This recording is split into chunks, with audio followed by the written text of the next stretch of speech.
Welcome to Native Yoga Toddcast. So happy you are here. My goal with this channel is to bring inspirational speakers to the mic in the field of yoga, massage, bodywork, and beyond.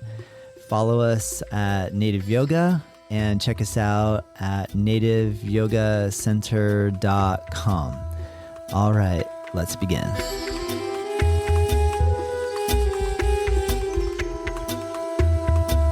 Hello, today my special guest is Barbara Magro Berg, and she is hosting a Magnetize Your Match summit to help coach those that are looking to find love and their soulmate. She is a yoga practitioner. She practices here at Native Yoga Center, and the link is in the description for you to join. You can find her website. You can find the link to sign up for the free summit. And you can find all her social media handles and reach out. And I'd say just go ahead and join, and you can access and get some information to help improve your ability to meet people that are meaningful in your life. And those of us that have really strong love relationships, we can always learn how to be a little more attentive and listen better. So with that being said, let's go ahead and begin.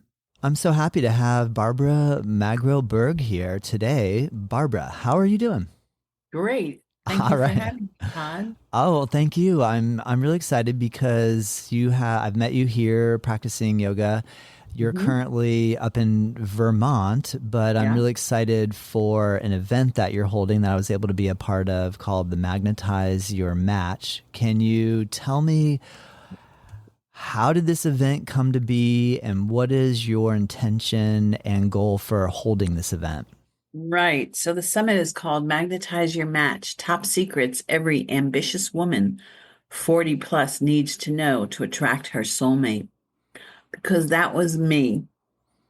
And, I really struggled in my soulmate journey in between my divorce from my Australian husband at the age of 35 until I met my soulmate at the age of 57.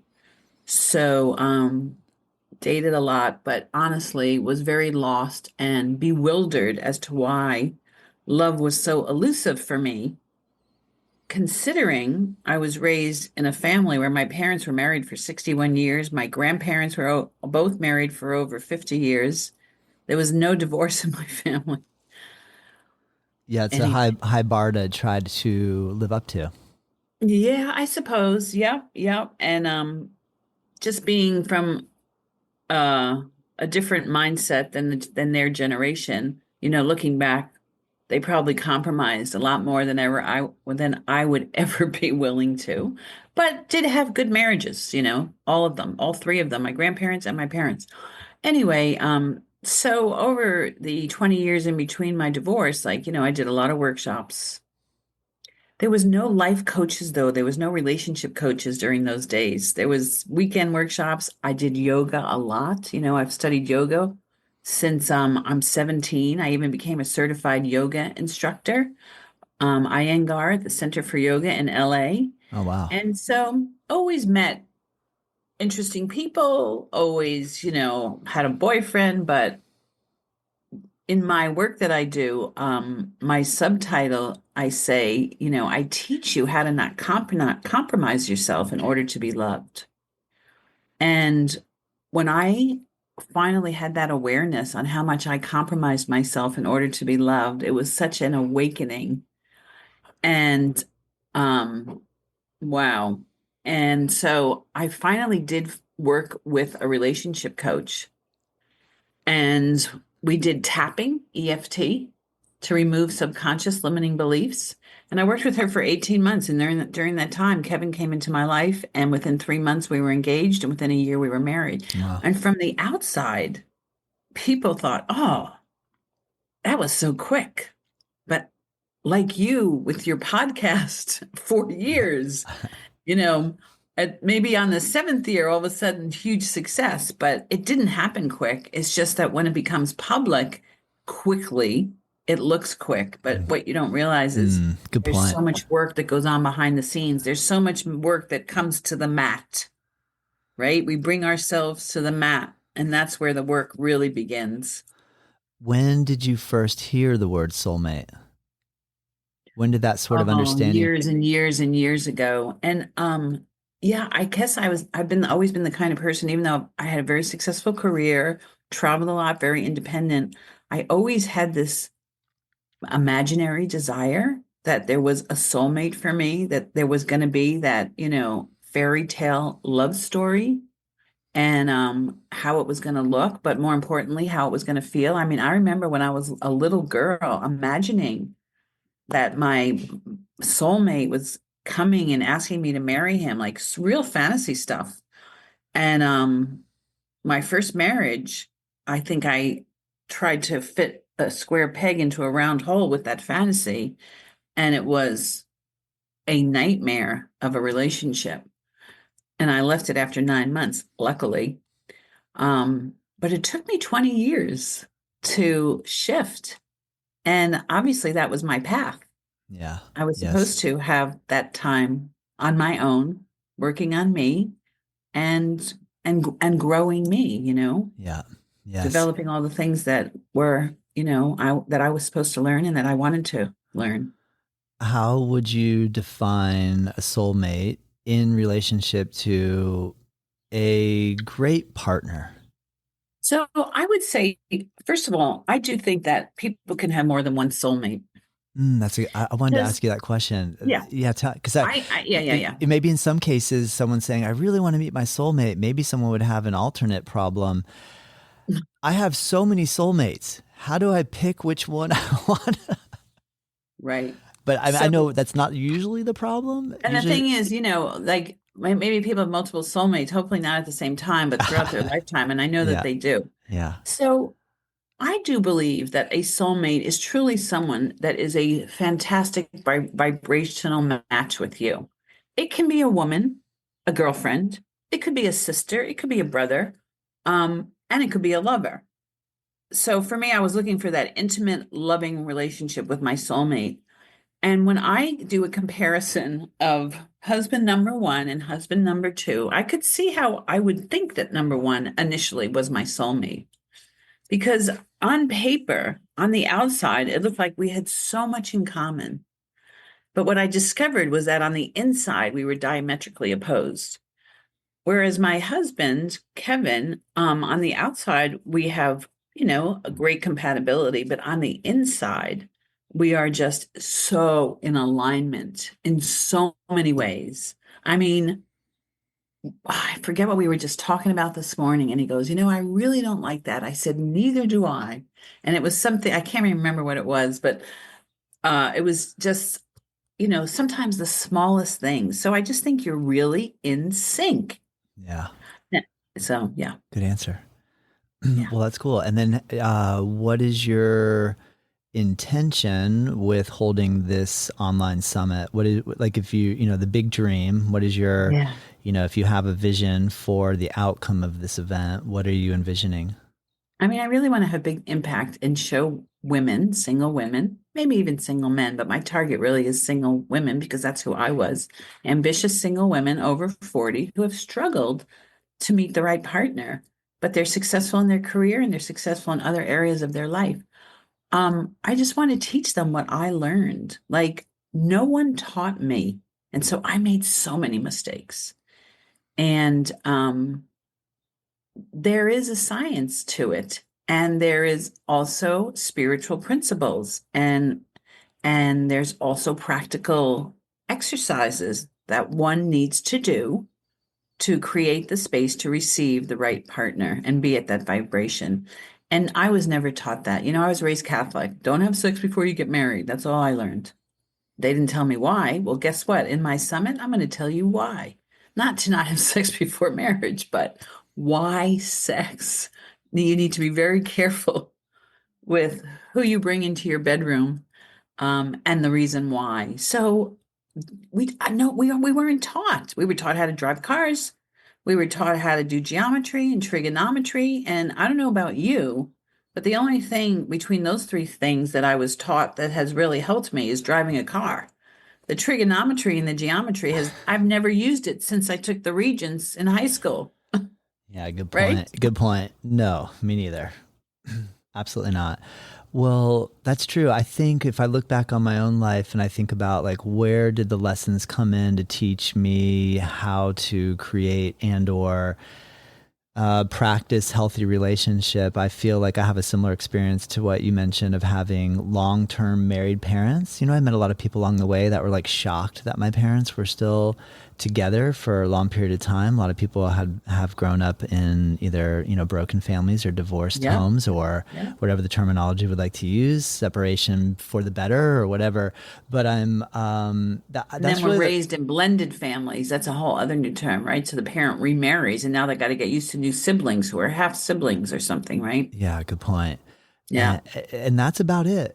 Like I just feel like, okay, here's an example. So I do feel like I learned a lot from watching example, but at the same time I don't know that it's that simple. No. What would you say? Oh, well, to thy own self be true, right? That as night shall follow day, according to Shakespeare, you need to know who you are.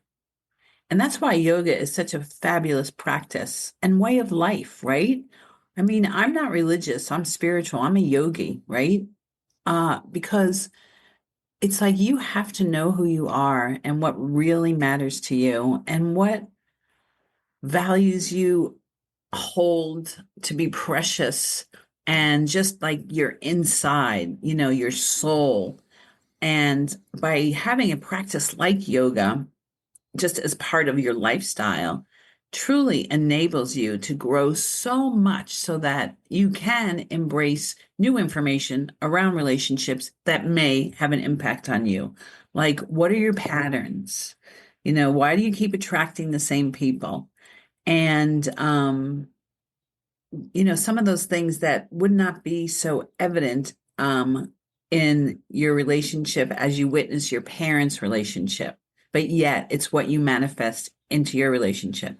And one of the things that I did learn along the way, I don't know if you remember, Gerald Jampolsky wrote the book Making Peace with Your Parents.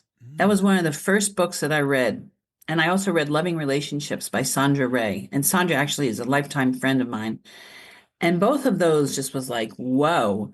So, what I started, again, all self coaching, is that this relationship, oh, I have difficulty with my mother. And guess what? This person has a lot of the same qualities of as my mother. Or I have this kind of difficulty with my father. My father was a great man, he was a great provider, but he never was verbally expressive of his love and affection towards me. And so, guess what? I attract men who, yeah, I know they like me, but they're not expressive. And as a woman, that dries me up. You got to water the plant with, I love you. I'm glad I'm with you, whatever, verbal for me. Then I discovered the five languages of love, that book. So, to know yourself and like what is so important to you is, I think, 75% of it. And then getting to a place where you deserve your worthiness and your deservingness to have that relationship that is quality and supportive. And I always used to put when I would write my list that he always has my back. Like no matter what, my partner always has my back. And these are all things that you just learn through life. So my summit is really about expediting that process because I've gathered 22 experts on various topics of love and healing and,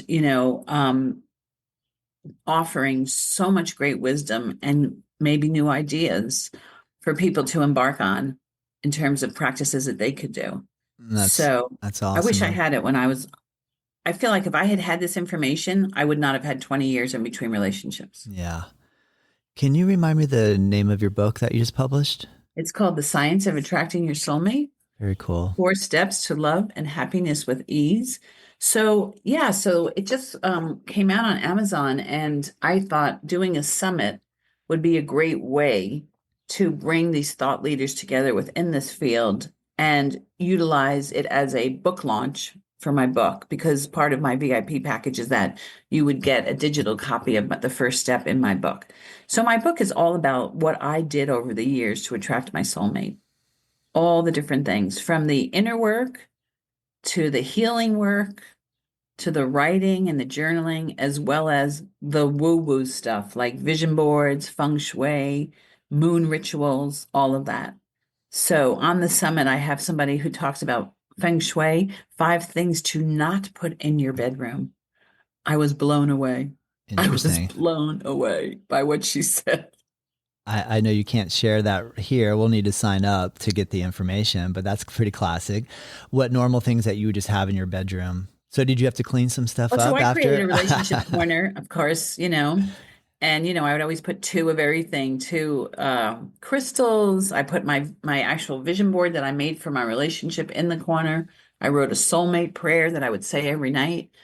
I put a picture of 2 lovebirds and all of that, and that's all fine. But what she tells you is will blow your mind of what not to put in there. So I'll Very just leave it cool. at that. Very cool. But what my point is that that's kind of like the outside stuff that you could do Yeah. while you're doing your inner work. So my book actually is actually fun. That's why I said 4 steps to attracting love and happiness with ease. I should have put and fun exclamation point because it doesn't have to be hard. The path of self-discovery can be really fun, interesting, and like, wow, I love that. Yeah, that's what I want. I want someone who's also into art or, going to nice museums or doing yoga or whatever. So, yeah, Very it's cool. been Well, fun. when you met your husband, did you right away have a thought, could this be? Was it a couple weeks later that it became apparent? What was the I timeline? have a weird situation of how it all happened, Yeah. but yeah, we met online and he was living, his profile said Florida. So when we connected, I was like, oh, good, Florida, because I had made a rule, no more long distance relationships. I want to meet someone in the neighborhood. So his profile said Florida. Well, when I got on the phone with him, he said he was living in Utah. I'm like, what? I was like, no, Utah, Florida. Anyway, chat, chat, chat. There was definitely a connection. We talked a lot. We wrote a lot of emails.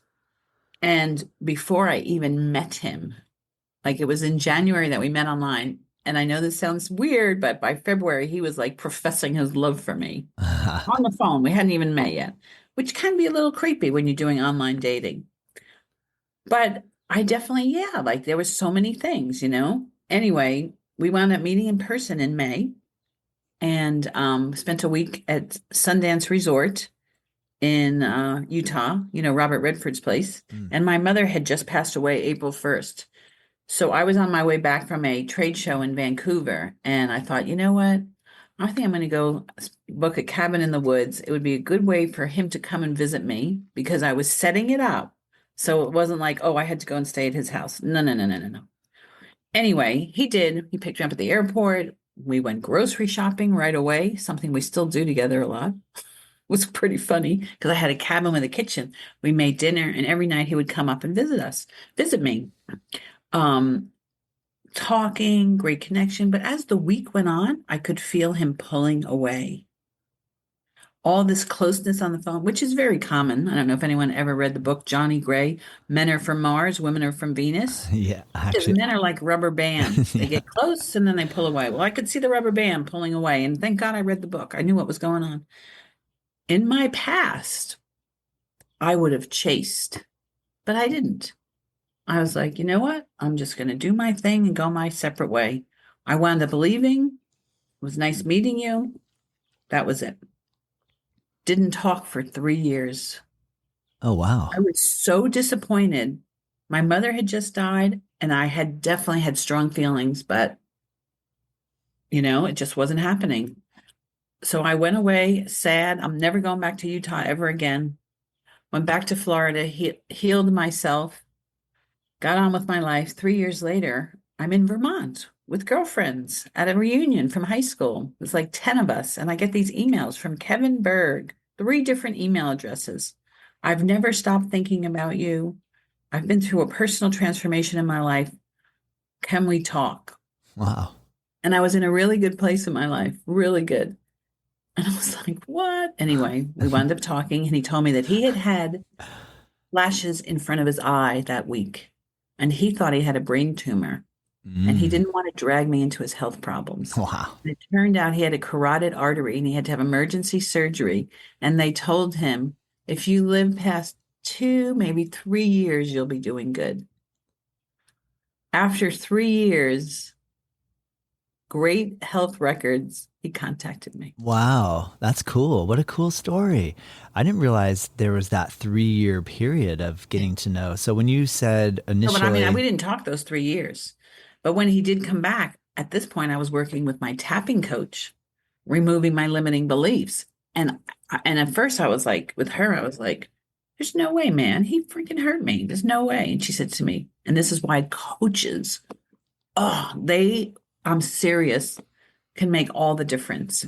She said to me, I think you should give him a chance. Life is not a straight line. He had to go through his own personal transformation to be ready for you.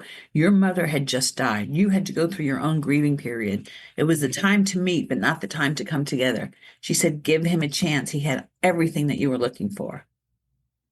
So I did.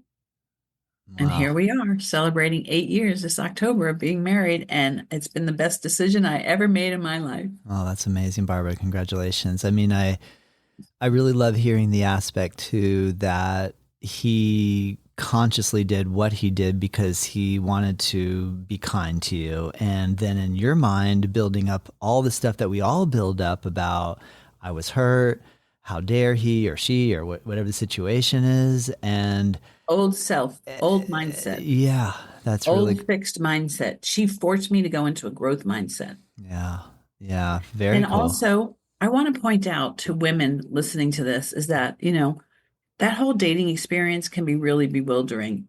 But I think that there are still nice men out there. They are gentlemen. I mean, if you ever saw Kevin walk down the street, he's very low key. He doesn't have 20 million friends. He's not the life of the party, but he is a good guy. He's respectful. He was raised really well. He respects women versus the first husband, Australian. You think they respect women? I know we got our shared Australia story, but like he is Yeah. the antithesis of that compared to my first husband. My first husband hated his mother. Kevin had a respectful, loving relationship with his mother, only spoke highly of her, but it's not like she had two older brothers. So he was a manly man, grew up on a farm in Michigan. And he's somebody that truly 20, 30 years ago when I was younger, I never would have even imagined being interested in a man like Kevin. Way too quiet, not cool. He's cool. He's very cool, actually. But he's a Midwesterner. Yeah. Yeah. I'm from New Yeah. York. Yeah. Understood. And I lived in California 11 years, like beautiful people. Yes. So, yeah. What do you think is the top one or two things you hear from people that you're coaching that is what they're bumping up with the biggest challenge? Is it that the majority of men that they meet aren't gentlemen? Is it that people aren't wanting to commit to long-term happiness? Is it what are the main pain points that you Oh, keep I mean, hearing? the number one thing is that finding the quality men, the quality of the men that they want.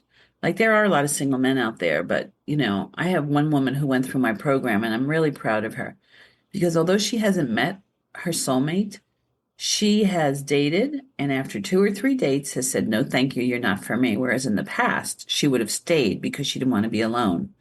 But like her, I would say like she's like it's the quality of people that she is attracting at the vibration that she is at, right? So that's another thing that you have to get really clear on. If you're attracting people that you say are not high quality, then you need to up your quality because it's all about the law of attraction.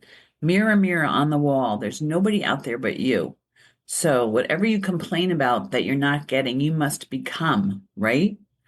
And so that's number one. The other thing is, a lot of people will say, oh, men just want to have sex. And, look, I think women want to have sex too. So it's asking the right questions and siphoning people out. And it's not that you don't want to have sex, you just don't want to have sex right away. You want to just make sure that this is somebody that you are safe with emotionally and physically, and that they're on the same page as you. So there's always that. Um, and then the other thing is you'll find a lot of times that, oh, men just don't want to commit. They just don't want to commit. And that was one of my big things. But again, I had to ask myself, where am I not committed to myself? Where am I not committed to my own truth? Like, I should be saying within a first couple of dates with these people that I am looking for a long-term committed relationship, rather than being so afraid of rejection that I say nothing. And then I'm wind up being with someone who doesn't want a long-term commitment. Yeah, good I point. have to be able to stand up for myself and really ask for what I want, or not from you, but to share in general. I am looking for someone to share my life with, a long-term committed relationship, and not have any embarrassment about that. And I used to be so embarrassed to say that, Mm. like awful. Yeah, that's a really good point.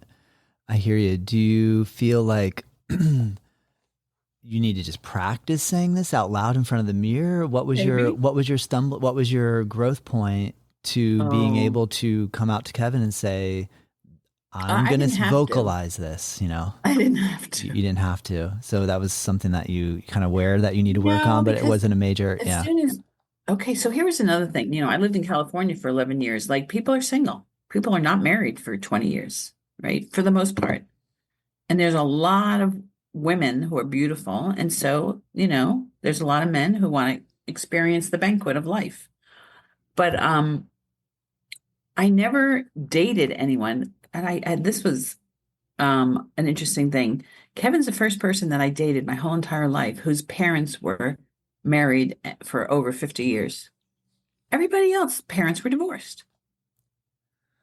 Amazing, right? Yeah. So, right there, he was coming from that stable background, and he was married for 20 years. Yeah. So I immediately attracted somebody who was used to being married, whereas in California, they're used to being single. Yeah. But I shifted. I Yeah. shifted. Yeah. I hear ya. Do you obviously, both of us, you and I, remember the time before the internet, before online dating? Where do you stand currently in relationship to coaching your clients on the use of online dating versus you just got to get out there and meet somebody? What are your thoughts? Oh, no, no, no, no. My whole program is all about igniting the law of attraction and applying the two most important spiritual principles of the universe. So I really started core. My book is not a dating book. My book is about personal transformation and to really understand the law of attraction and how it works. So one of the biggest turning points was understanding. Did you ever read the book Science of Getting Rich by Wallace D. Wattles? Well, my book is named after his No, book. I have Mine's not the yet. Science of Attracting Your Soulmate, because there's two scientific principles that rule life. And these are the law of attraction, but they're just said in a different way. And they come from his book. There's one divine intelligence, formless substance, or thinking stuff from which all things are made. This invisible one divine intelligence, also called higher power, invisible energy, or whatever word feels right, is the ultimate stuff from which all things are creating. Everything starts from divine invisible energy. This is a scientific principle. Okay, let's just start with that. The reason why this is important: a thought in this formless substance produces the thing that is imagined by the thought. In other words, your thought, invisible energy, becomes physical form. Thoughts become things. There are no good men out there. You're right. We're going to send you some shitty men just to prove you're right. Men just want to have sex. You're right. We're going to send you men who just want to have sex. So the thing is, this is where the work begins. Yes. Great point. We are taught geometry, trigonometry, but we are not taught the basic laws of the universe when we're in grade school. And that's where it begins. So by doing that, it doesn't matter if you like online dating or you don't like online dating. If you don't, I have clients who do not want to do online dating, and then I have others who are totally into it. It is the law of attraction. It is a spiritual principle that if you want to attract your soulmate and you do this inner work and the things that I say, because you do have to do daily stuff like daily gratitude, the more grateful we are for what we have, the more grateful things that we want, that we can be grateful for, will come to us. So again, complaining that there is no one in your life just creates more no one in your life. It's so basic. It's amazing, isn't it? Yeah. You know what? If you don't want to do online dating, no problem. I have a friend in New Zealand who wanted to meet her soulmate, and this was before internet dating, but it's a great example. And she, Paramahansa Yogananda, yeah, he wrote Autobiography of a Yogi. She was a big devotee of his, and he has a whole area where you can actually join and become a nun with them. Yeah, so she filled out her application and put it on her altar, and she said, "Okay, I really want to meet my soulmate, and I want to have a family, but if that is not what's right for me, I will go and join the nunnery of this sect, but I'm going to give it 2 weeks." During that 2-week period, she was walking down a street in Auckland, and a man comes running up to her. Ma'am, you dropped your scarf. She turns around. There's this cute guy. Chat. They're around the same age. Turns out he's a musician. So is she. He invites her to go have coffee. Turns out he's a Paramahansa Yogananda devotee also. Yeah. And this was 25 years ago. Anyway, he asks her out. Yes. So like Sunday, he comes to her house to pick her up wherever they're going to go. And she had just been to a flea market and had bought the top of a sweatpant outfit that was tie-dyed. So this was a long time ago. Yeah. Well, he comes knocking on her door to pick her up wearing the bottom of the same outfit. Oh my gosh. That's hilarious. They got married. They had 2 kids. They live in Auckland. Oh, that's cool. So the point is that the law of attraction is immutable. It doesn't matter whether it's through Match.com or walking down the street. Agreed. And the thing that I always want to share over and over, especially my evidence of my story, is that your soulmate cannot pass you by. Your soulmate will find you. Stephen found Kristen. Kevin found me. Great point. Yeah. Yeah. And you have to trust that. You have to have a lot of faith. Yeah, it's interesting too, because when you said she says, I'm giving it 2 weeks, I had this thought of like, oh, that's not a very long time. Like, all right, 2 weeks, I'm laying it down, but it only takes a minute, girl, that to clarity, fall in love. Yeah, that clarity of intent. Like, oh no, I'm saying 2 weeks. So like, clear. Yeah. But she'd been doing her inner work. She was in the place ready to receive, and she was really clear. And she was very committed too. Stay with us. We'll be right back. I really hope that you're enjoying this episode, and I just wanted to take a moment to announce a course that I'm really excited to release. It's a free course, and it's called 8 in 8, Learn 8 Limb Yoga in 8 days. My goal is to help coach you along in the Ashtanga yoga practice in a way where we take just the sun salutations, the fundamental asanas, and the final breathing poses, break it down with some philosophy videos as well, explaining the 8 limbs of Ashtanga yoga in a very easy to use, friendly course that is totally free. Click the link below, check it out. Let me know what you think. All right, let's get back to the episode. That's cool.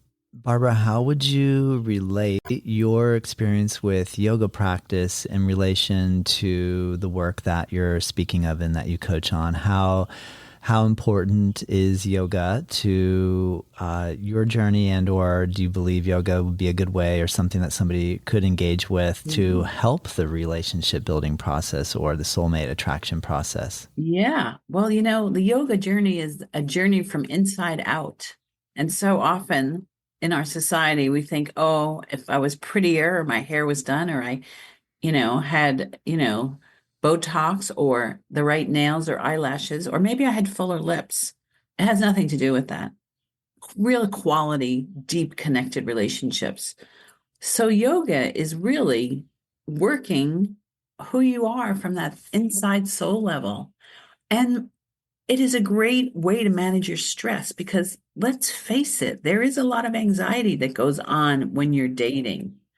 And so by having a strong yoga practice, and continuously bringing your problem, your situation, your angst to the mat and working through it, by the end of your class, you can actually feel a somatic shift in terms of being bothered by it, that guy that you liked didn't call you, or just letting it go. So I think it helps in so many ways. It's an inner journey. It's also a great stress reliever, and it's a great way to deeply relax. At the end of Shavasana, that's so many times I've had visions of things that I want to manifest. I mean, I remember I was in your class and I was doing Shavasana, and he came to me so casually and easily, ask Todd to be on your podcast. So when you're Yes. after you've done an hour of, a good yoga class, hour and a half, and you're in that deep relaxation, you could say, so, show me where is my soulmate, or how do I meet show me the way. Or one of the things that one of my prayers was, send me my soulmate and make it so obvious that I don't miss the clues. Because I would be one for like missing clues.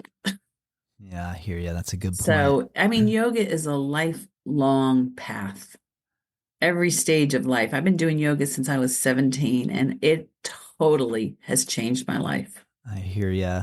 Got me on my spiritual path. Yeah, I agree. It's so amazing. Well, I Barbara, love being a yogini. there we go. I know it's Yeah. funny. I recently heard the pronunciation of it, a yogini, and I was like, oh, Yogini? yeah.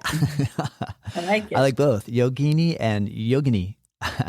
Barbara, I'm curious. Can you tell me the details of this free online event that thank you for inviting Yeah. me and to be a part of? And I'm excited.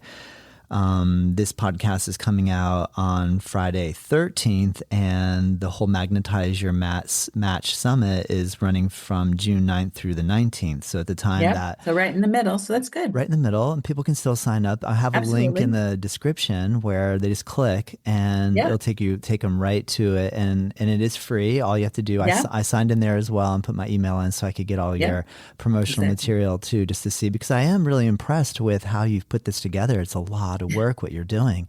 It's like producing a Broadway play. Yeah. And you have a background. Remind me what your career background. I was in media for 40 years. I sold advertising for travel magazines, websites, digital programs. That's right.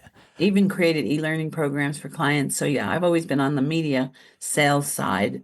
Well, but it was print up until, 10, 15 years ago. So then got into the digital and within the travel industry though. So I'm a big traveler. Very cool. Well, you're doing an amazing job. It's definitely coming together. Can you talk a little about how it all goes down and explain the details? Yeah, so it's really, really easy. I mean, first of all, it starts the morning of June 9th. So at 9 a.m., 2 interviews will be delivered to your inbox if you sign up. It is free. Each interview is 30 minutes. So we know that everyone's busy and we're bombarded with so many different distractions. It's available for 24 hours. So you can listen to it while you're driving. You can listen to it while you're going for your daily walk. And then the next morning, the next set of interviews will be delivered into your inbox.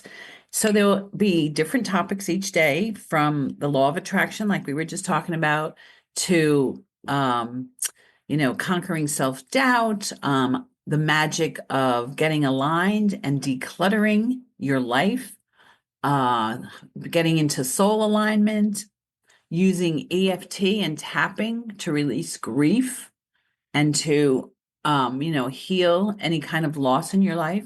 Because one of the things that we really have discovered, and as the example of the story that I gave you when I first met Kevin and my mother had passed, is that grief can really be a blockage to receiving love, right? And so how to walk through the grief and release it so that you still are open to attracting love, whether it's the loss of a partner or the loss of a child, the loss of a job, right? Grief shows up in different ways. So I also have a woman who is a shamanic soul retrieval coach. And so she talks about shamanic soul retrieval and extraction, which I didn't know much about at all. And as a yogini, I found it extremely fascinating. Cool.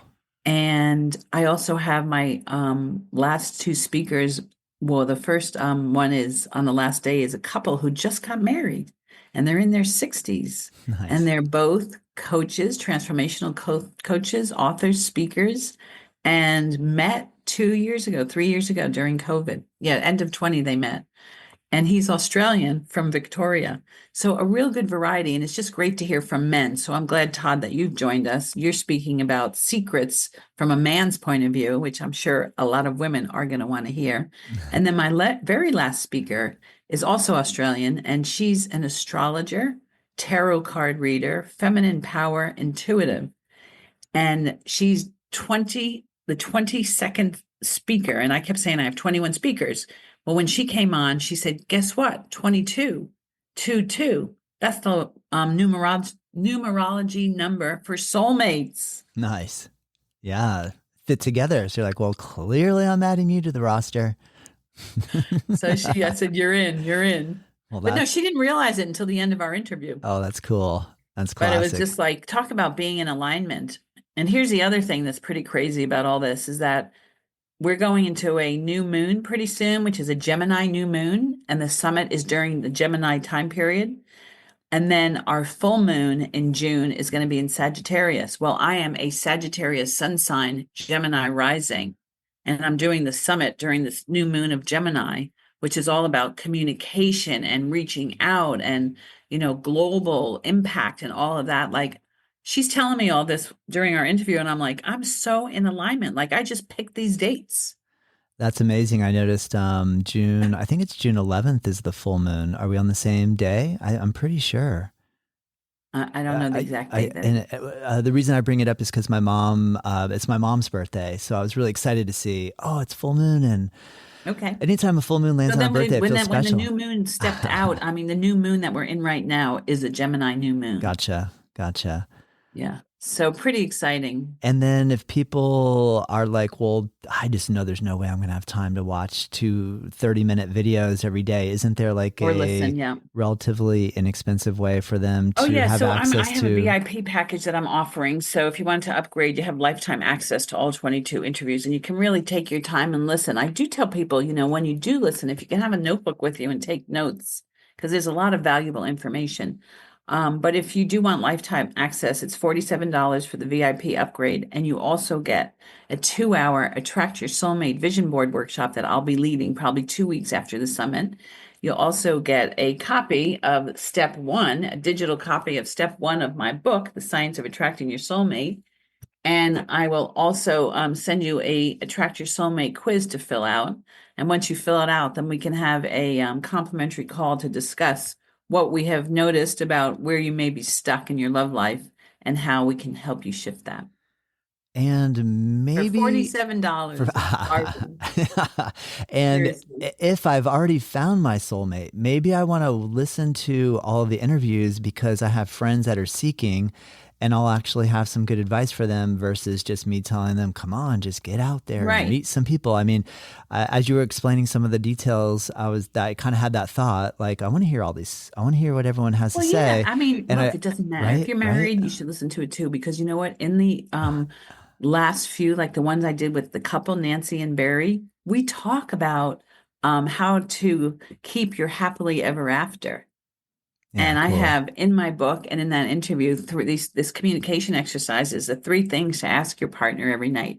So there are ways, like attracting your soulmate is one thing, but keeping a happy, flourishing marriage is another. Yes. But I can assure you, Todd, and I know that you would vouch for this, if you do your inner work and you truly marry a partner who is so aligned with you and complements you, values, long-term goals, lifestyle, that is 90% of the work.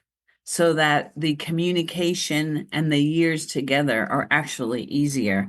And maybe you just need to learn some good communication skills and exercises, and then practice this one exercise that I told you to stay connected. Nice. Because even if you did this communication exercise, like with my first husband, like, first of all, he'd be like, I don't want to do stuff like that. It's ridiculous, as an example. But even if you did do it, it wouldn't really repair the the underlining incompatibilities that you cannot change. Yes. That are core. We're talking core level stuff. Oh, man. Impossible to change or shift. I hear you. Well said, So Barbara. you just gotta, yeah. That's why, one of my taglines is, I save you years of unhappiness and struggling. I save you years.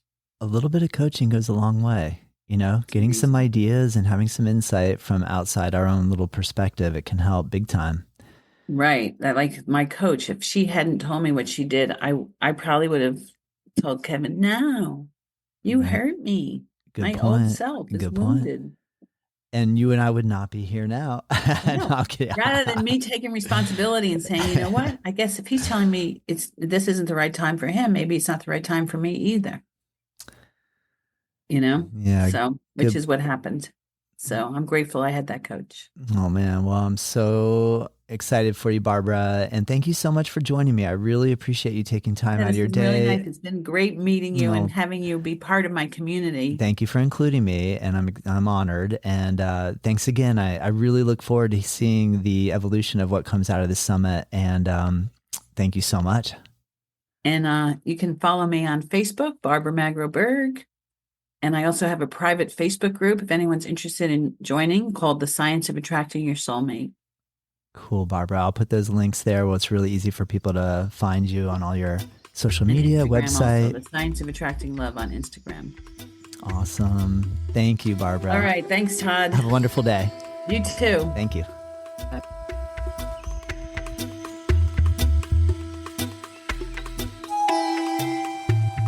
Native Yoga Toddcast is produced by myself. The theme music is dreamed up by Bryce Allen. If you like this show, let me know. If there's room for improvement, I want to hear that too. We are curious to know what you think and what you want more of, what I can improve. And if you have ideas for future guests or topics, please send us your thoughts to info@Native Yoga Center. You can find us at nativeyogacenter.com.